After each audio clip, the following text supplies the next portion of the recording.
Yo, ladies and gentlemen, what is happening? Welcome back. So another quick video for you today because I did a video earlier on today talking about is there skill-based matchmaking in Battlefield 6? And a few people have actually replied saying that David Serlin's actually come out and said on a blog post. So I'm not that much of a nerd that I go trawling through the EA posts on their community and look for statements from video game developers. I do watch a couple of other Battlefield YouTubers, but I'll be honest, none of them actually said that, so I wasn't aware of it. So just to clear that up at the start of the game. But the thing I'm worried about really is the feel of the game. Again, I'm happy that it's set, in the Battlefield 3, Battlefield 4 kind of vibe, that environment, modern day military shooter, which is great and all. But what made Battlefield special for me, and again, this is just my opinion, let me know as you always do in the comment section down below, what made Battlefield great for me was the community servers. And why I say the community servers made it great is that you had none of this random matchmaking. You'd find your favorite server, what you go on, like Hell Let Loose still has community servers. I think the last Battlefield game to have community servers, I could be wrong here, was Battlefield 5. I know there's been Portal ones you can make and all that kind of stuff, but I'm talking about proper Battlefield game modes here, the proper game. You'd have community servers managed by the community themselves. You'd go into a game, yeah, there might be a queue every now and then. You wouldn't mind waiting in the queue, or you'd have VIP access or something like that. Those were the best days of Battlefield for me because I'd just play on a server all the time. You got to know people. A lot more people talked on voice chat back then as well, so you'd just join a random squad, your team would be talking in game chat, you'd have a laugh. End of the game, it'd actually open up the mic so you could hear between both teams. I can't remember what Battlefield game that was, but it was a long time ago. For me, it'd be great if we had a game like Battlefield and it had proximity chat like Insurgency Sandstorm. That'd be absolutely amazing, and surely they must have the technology to do it now, but we know how woke a lot of video game developers are now. They'd be like, oh, that's too toxic. I don't want to be listening to all that stuff. And like I've said in other videos, when I've been talking about similar subjects to this, there's a mute feature. Do you really need to complain about people, having the music on in the background or something like that? You just mute them. Yeah, it's a bit annoying, but again, I'd rather have a game where it's on by default and then people can just opt out by muting other players or whatever and muting themselves and so on and so forth. I genuinely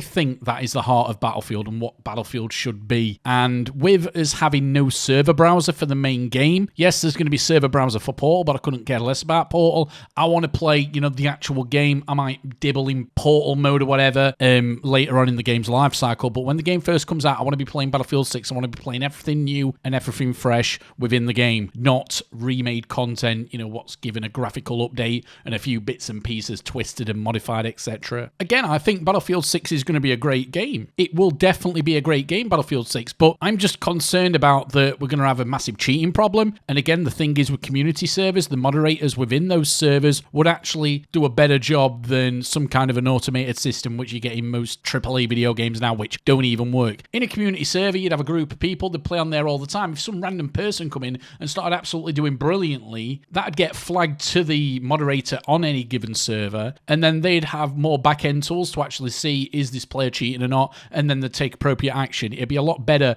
with community servers and having real moderators instead of some automated algorithm or system in place which just bans people, because we know that doesn't work, guys. We really know that that is not an acceptable way of keeping your game cheat free. I do genuinely think, however, that a lot of people are getting way too excited with this. I've already seen some people in the comments section saying they've preloaded the Phantom Edition. Sorry, pre-ordered, I should say. Well, you are preloading. You're not pre-ordering anything. You're just kind of pre-ordering the game, getting slightly better cosmetics. Why do people pre-order video games? You're giving a company your money on a massive scale before the game comes out. So 100 quid edition, times that by however many hundreds of thousands of people pre-order the game. The amount of interest they're making on that is just ridiculous. And again, pre-ordering anything, let's be real, you've got issues if you're pre-ordering video games in 2025. I'm not saying this is a general consensus of everybody within the Battlefield community, but when I look at my own comments on my own channel, I think the general sentiment is that they're excited, but they're nervous because they think Battlefield and EA, DICE, whatever, are going to do a bait and switch. Look, this is the game. Here you go, 70 quid, 100 quid, whatever edition you're paying for. 3-4 weeks down the line, boom, here's these cosmetic, bright neon colours, cartoony kind graphics. I don't think they're going to go down the full route of cartoon graphics, but I definitely think they're going to put skins in the game that are going to appeal to people to actually buy the skins, because again, even though I don't agree with skins, bright coloured skins sell. It's just how it works, or dark coloured skins so you can hide in the shadows. That works, that sells, that's why Call of Duty does it. And guys, we're talking about EA here. We're not talking about any kind of cool indie developer or even AA developer. We're talking about EA, guys. EA will do something in Battlefield 6 to drum up post-launch sales. We know they're not going to do map packs anymore, even though I kind of wish they'd come back, because then at least we'd be guaranteed content, going forward into the game. But guys, we're talking about EA here.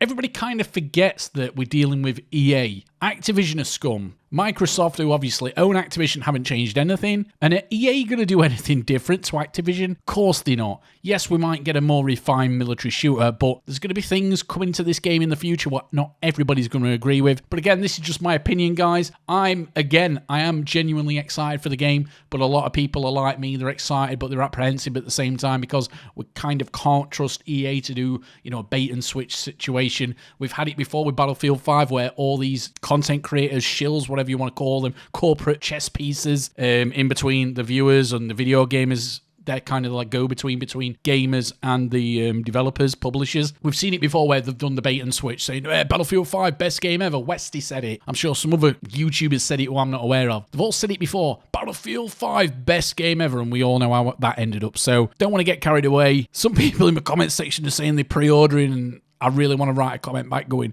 oh, you stupid, but again, it's not the best practice to do on YouTube. But again, let me know what you think in the comment section. I think the heart of Battlefield 6 has always been community servers. Modern military day shooter, we're getting that. I think the best 3 Battlefields I've played is Battlefield 4, 3, Battlefield Bad Company 2.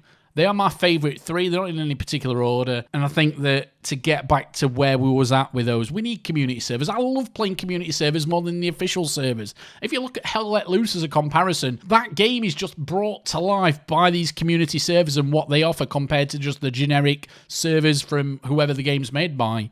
So I think if it works on Hell Let Loose and some of these other games, which I'm not that familiar with, Hell Let Loose just being the example because I'm familiar with it, I think that they should kind of try to implement the same thing into Battlefield. Yes, it's got portal servers, a server browser. Again, there's team balancing in the game. I don't agree with any form of balancing. Ping is king, as Robert Baldwin said many, many years ago, that it should be the one and only primary factor when it comes to matchmaking is ping.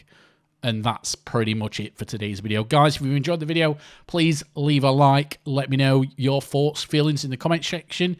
If you're new here, please subscribe, and I'll try to keep as many Battlefield videos coming as possible. I've actually just started investing in stocks and trades, so I'm kind of taking a lot of time up messing about with that now, trying to figure out what I'm doing.